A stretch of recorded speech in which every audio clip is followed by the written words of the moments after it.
እግዚአብሔር የአፋችሁን ፍሬ ትበላላችሁ፣ የተመኛችሁት ሁሉ ይሳካላችኋል ይላል ቃሉ ማለት ነው። እና ሀይሚ የእውነት ጀግና ስለሆንሽ ነው ይሄ ምኞት የተመኘሽው። ማለት የማይደፍር ነገር ነው የደፈርሽው ማለት ነው። በቃ የማይደፍር ነገር ስልሽ እንዴት እንደሆነ ታውቂያለሽ? በቃ አለ አይደለ ምኞትሽ በቃ ሰው ትንሹን ነገር እዚህ እያለ ያለውን ነገር ይመኛል። አንቺ ግን ዱባይ የሚያህል ነገር ነው የተመኘሽው። በቃ ዱባይ የሚያህል ነገር ማለት ነው። በጣም በጣም በጣም እንትን በቃ ምን ብዬ ልንገርሽ ማለት ነው። እና ብሩክ እንኳን በጣም ያላሰበው ያልጠበቀው ነገር ነው ማለት ነው። በጣም በቃ ምን ብዬ እንደምነግርሽ አላውቅም። ግን ብቻ እግዚአብሔር እውነት ነው። አንዳንድ ጊዜ ምኞት ሰው የሚመኘውን ነው የሚኖረው ማለት ነው። እና በቃ የእውነት ይሆንልሻል፣ ደግሞ ይሳካልሻል፣ ታደርጊዋለሽ። ጀግና ነሽ።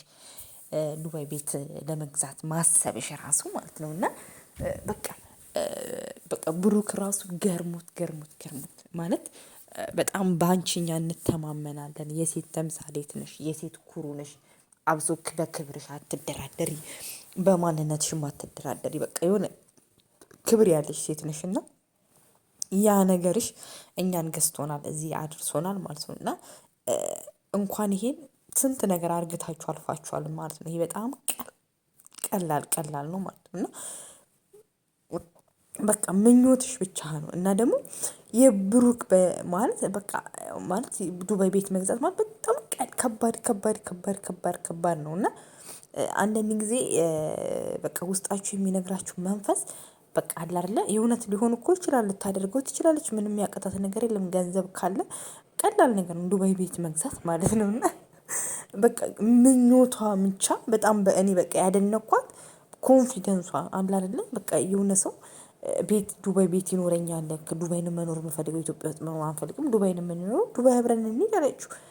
በቃ እሱ ግራ ገባው። በቃ ማለት የቀልድ ነው ምናምን የሚለው ሀይሚ ብዙ ጊዜ ታውቃላችሁ፣ የምታደርገውን ነገር ነው የምታወራው። የሆነ ጊዜ የሆነ ነገር ጨርሳ ምናምን ነው በቃ እንዲሆነ ምናምን ብላ የምታወራው ማለት ነው። እና ማለት አታደርጊውም ቢላት በቃ ይተማመንባታል። በጣም ጎበዝ ናት፣ ጠንካራ ልጅ ናት፣ ምንም ነገር ማድረግ ትችላለች ምናምን ዋቴቨር ማለት ነው።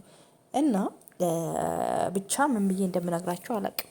የእሷ ይለያል። እና እግዚአብሔር ምኞትሽን ብቻ እሱ መድኃኒዓለም የሚያሳካልሽ የእውነት ለመናገር ማለት ነው። በቃ አንዳንድ ጊዜ የሰው ልጅ የሚመኘውን ነገር ነው የአፉን ፍሬን የሚበላው ማለት ነው። እና ብቻ እግዚአብሔር ቀላል ብቻ የተመኘሽውን ይስጥሽ። እና ያው ብሩኬ ደግሞ ሽማግሌ ላክ ሲባል እንዲህ አሁን ወስጅሻለሁ እኮ